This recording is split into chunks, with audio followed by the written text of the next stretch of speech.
देखिए सौरभ, सबसे पहले तो आपको मैं ये कहना चाहूँगा कि इस्लाम में फिलवक्त सारी दुनिया में दो मानसिकताएं चल रही है। एक मानसिकता है हुजूर पाक सल्लल्लाहु अलैहि वसल्लम से लेकर हज़रत अली मुश्किल कुशा अलैहिस्सलाम तक।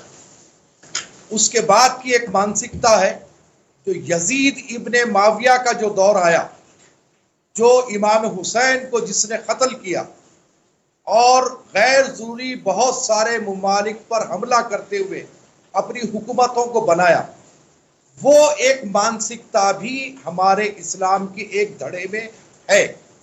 वही ये मानसिकता है जो आए दिन हमारे इस्लाम को, मुसलमानों को बदनाम करने की एक कोशिश है। जैसा कि आईसिस है और लश्कर तैयबा है, जैश मोहम्मद है, जितने भी आतंकवादी गतिविधियों में लिप्त है, ये पूरे यजीद इब्ने माविया के इस्लाम को मानने वाले हैं। अब रहा सवाल साहब मदरसे, तो मैं आपको खुलेआम यह बात बतला दूं कि कट्टरपंथी हर दो धर्म में लोग हैं, चाहे वो हिंदू धर्म हो चाहे वो मुसलमान हो।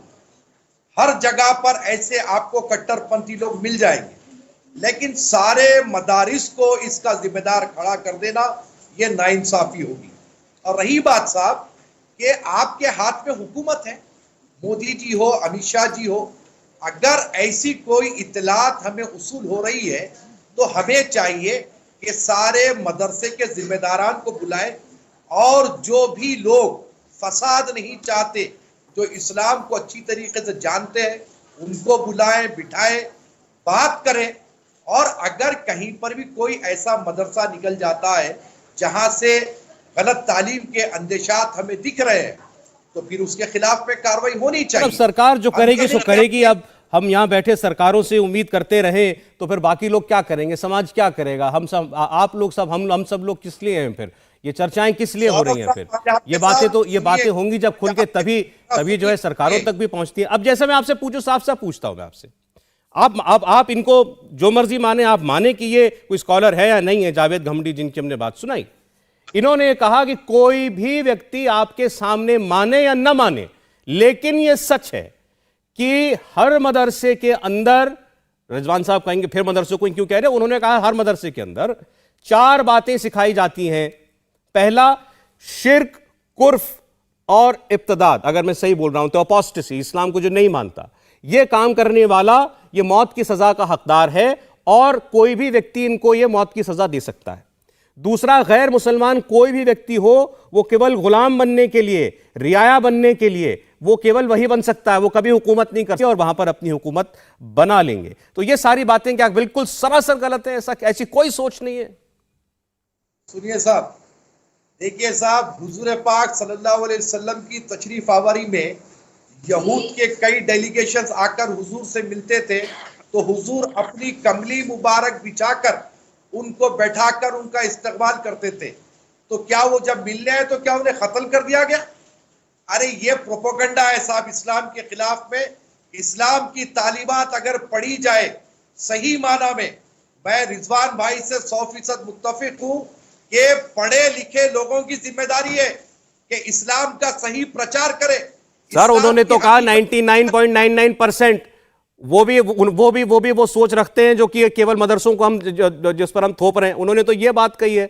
और अभी आपने खुद कहा, मैं 7वीं 8वीं शताब्दी में नहीं जा रहा हूं, लेकिन अभी आपने खुद कहा ना कि आईसिस को मानने वाले भी यहीं से निकले, लश्कर तैयबा को मानने वाले भी यहीं से निकले। तो वो भी तो कुछ पढ़ रहे हैं, वो भी तो किसी पे यकीन करके ये काम कर रहे हैं। मैं क्या कह रहा हूं आपको, 2 धड़ों में बटे हुए यजीद इब्ने माविया का जो इस्लाम मानने वाले हैं वो लोग ये काम कर रहे हैं, और हजरत अली तक जो दौरे खिलाफत था वो लोग जो मानते हैं वो सूफीइज्म है, वो अमन पसंद मुसलमान। तो फिर देश में जितने लोगों ने सर काटने की बातें की, वो किसको पढ़ रहे हैं, किसको मान रहे हैं?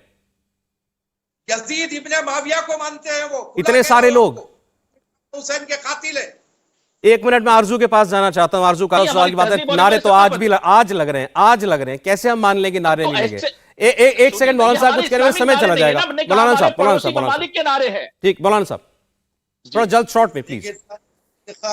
इफ्तिखार अहमद साहब ने जो मदारिस की बात करी है, मैं बिल्कुल इफ्तिखार अहमद साहब से 100% मुत्तफिक हूँ और उन्होंने बोर्ड के चेयरमैन होने का पूरा हक अदा किया।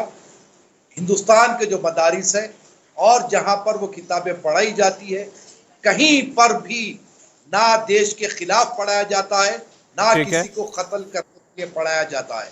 ये बात क्लियर है। अभी आपने एक बात कही सर कि किसी से मुतासिर होकर फला ने कोई हरकत कर दी, हो सकता है कि उसके लोकल में कोई ऐसा आदमी हो जो उससे भटकाया हो, उसने ये गलत काम किया, लेकिन ये चीज मदरसों पर लाना, दीन के ग्रंथ पर लाना कतई तौर पर गलत है। तो ये जितने लोग ला रहे हैं, आरिफ मोहम्मद खान हो, कोई और हो, जितने भी, सब गलत कह रहे हैं। चलिए अंत में रिजवान अहमद साहब थोड़ा शॉर्ट में।